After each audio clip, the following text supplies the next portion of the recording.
Assalamualaikum warahmatullahi wabarakatuh. Perkenalkan, saya Ayu Puji Kumalasari, mahasiswa Fakultas Teknik Universitas Negeri Malang, Departemen Teknik Sipil, Prodi S1 Pendidikan Teknik Bangunan. Jadi, untuk di kesempatan kali ini, saya akan membahas kasus terapan mekanika bahan dengan pendekatan materi tekuk kolom. Sebelum membahas lebih jauh, karena materi tekuk kolom merupakan materi yang sudah pernah kita bahas di video sebelumnya, namun di sini saya akan memberikan lagi mengenai definisi apa sih tekuk kolom itu untuk mengingat lagi tentang pemahaman kita mengenai tekuk kolom. Jadi tekuk kolom merupakan suatu perilaku kolom di mana kolom panjang yang memiliki kekuatan lebih besar terhadap suatu sumbu atau sumbu kuat dibandingkan dengan sumbu lainnya atau sumbu lemah akan menekuk terhadap sumbu lemah. Seperti yang sudah dijelaskan sebelumnya, apabila ini kolom dan ini merupakan sumbu kuat dan ini sumbu lemah, maka ketika kolom diberikan beban secara vertikal akan menekuk ke arah sumbu yang lemah, seperti ini. Kita lanjut. Untuk kasus tekuk kolom di lapangan sendiri, saya akan menjelaskan. Di sini ada beberapa. Ini untuk gambaran dari tekuk kolom sendiri. Jadi tekuk kolom itu adalah posisi di mana kolom mengalami tekukan yang mengakibatkan adanya retak di area yang tertekuk. Ini untuk gambaran kerusakan struktur akibat kegagalan tekuk kolom, di mana kerusakan yang terjadi bukan hanya plesterannya, tetapi juga beton lepas, retak sampai terlihat tulangan, dan tampak visualnya menjadi lebih miring atau bangunannya sampai kepada waktu di mana mendekati keruntuhan. Kita lanjut. Kegagalan tekuk kolom akibat beban aksial atau P, di sini dijelaskan struktur yang memikul gaya normal pada umumnya terdapat pada kolom, baik tekan maupun tarik, sehingga terjadi tegangan normal. Akibat gaya normal terjadi deformasi berupa perpendekan akibat gaya normal tekan dan perpanjangan akibat gaya normal tarik. Jika semua ini masih dalam batas-batas yang diizinkan, maka konstruksi ini dikatakan stabil. Namun, untuk struktur yang ramping, di mana ukuran panjangnya sangat besar dibandingkan dengan jari-jari inersianya atau dimensi lebarnya, maka kestabilan bukan hanya ditentukan oleh deformasi, tetapi harus ditinjau tekuk batang akibat gaya aksial tekan atau P. Apabila gaya aksial tekan diperbesar, maka tekukan akan semakin besar, sehingga dapat mengakibatkan ketidakstabilan struktur tersebut. Besarnya gaya yang mengakibatkan struktur berada dalam batas stabil disebut beban kritis, yang biasanya disebut dengan PCR, di mana besarnya beban kritis ini dipengaruhi oleh elastis bahan dan dimensi struktur. Ini untuk gambaran dari kegagalan tekuk pada kolom seperti yang tertera di gambar. Untuk penjelasannya, panjang kolom atau penampang yang ditekan secara aksial maka akan menekuk secara lateral ketimbang gagal dalam tekanan langsung. Ini merupakan istilah buckling yang lebih umum, yaitu istilah tekuk kolom. Jika tekuk kolom yang terjadi sampai pada kondisi yang parah, maka akan menyebabkan kegagalan pada struktur bangunan secara keseluruhan. Kembali lagi, karena kolom merupakan salah satu faktor yang menopang bangunan itu. Jadi ketika ada kerusakan pada kolom, maka bisa menyebabkan keruntuhan dari bangunannya. Selanjutnya, kegagalan tekuk umumnya terjadi pada kolom yang tinggi, karena kolom sangat ramping, yang membuat daya dukung kolom berkurang sangat banyak. Kolom cenderung menjadi tidak stabil dan mulai melengkung ke samping, bahkan walaupun diberikan beban yang relatif kecil. Itu berarti material di dalam kolom, yaitu beton dan baja, sudah mencapai tekanan leleh. Walaupun diberi beban kecil, kolom akan mulai gagal karena tekuk lateralnya.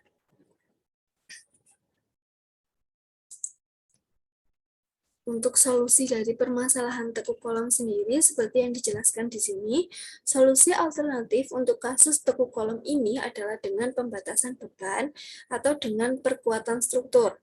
Sekalipun yang dipilih adalah dengan pembatasan beban, namun proses perbaikan pengendalian kondisi struktur tetap harus dilakukan. pada kolom yang bermasalah. Jika kerusakan yang terjadi masih ringan atau baru timbul retak-retak, perbaikan dengan melakukan injeksi pada bagian-bagian yang retak, dan dilakukan analisis struktur, apakah beban yang bekerja masih mampu ditahan elemen struktur tersebut. Jika tidak, maka perkuatan dapat dilakukan dengan menambahkan fiber karbon untuk mengganti tulangan yang kurang baik, tulangan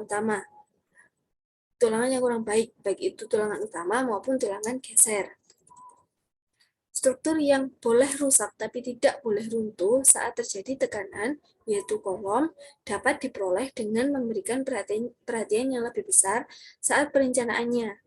Hal ini dikarenakan keruntuhan pada satu kolom merupakan lokasi kritis yang dapat menyebabkan runtuhnya lantai yang bersangkutan dan keruntuhan total seluruh struktur. Seperti yang sudah disebutkan sebelumnya, bahwa kolom merupakan elemen penting dalam suatu struktur bangunan karena kolom bertugas untuk menopang seluruh bangunan yang ada. Selanjutnya di sini ada analisisnya. Sebelum hancur, ia akan menekuk terlebih dahulu. Pada dasarnya, pembebanan buckling dapat diklasifikasikan berdasarkan kesetimbangan, yaitu kesetimbangan stabil, kesetimbangan netral, dan kesetimbangan labil. Seperti yang tertera di sini, yang pertama adalah kesetimbangan stabil, yang kedua adalah kesetimbangan netral, dan yang ketiga adalah kesetimbangan labil. Kita lanjut. Yang pertama, untuk batang yang langsing, yaitu mempunyai perbandingan L dan D cukup besar, dibebani beban P lebih kecil daripada P. Untuk keterangannya, L merupakan panjang batang, D merupakan diameter batang, dan P adalah gaya tekan, sedangkan untuk PE merupakan pembebanan kritis buckling atau gaya kritis.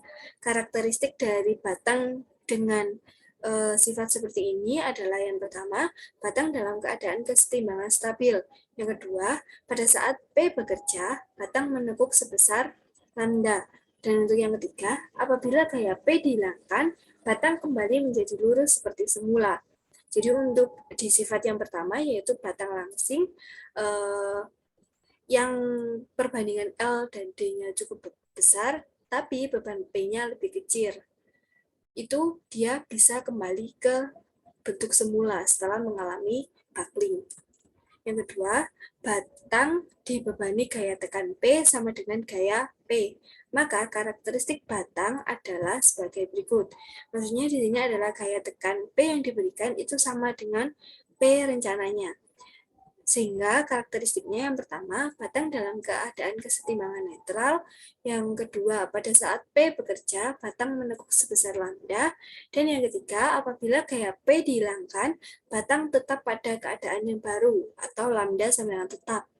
Gaya kritis atau PCR sama dengan P tekuk sama dengan P max min P, yang dapat didukung oleh batang. Dan selanjutnya, batang dibebani gaya tekan P yang lebih besar dari gaya PCR. Maka karakteristik batang adalah yang pertama, batang dalam keadaan kesetimbangan stabil. Yang kedua, batang pada saat gaya P bekerja menekuk sebesar lambda.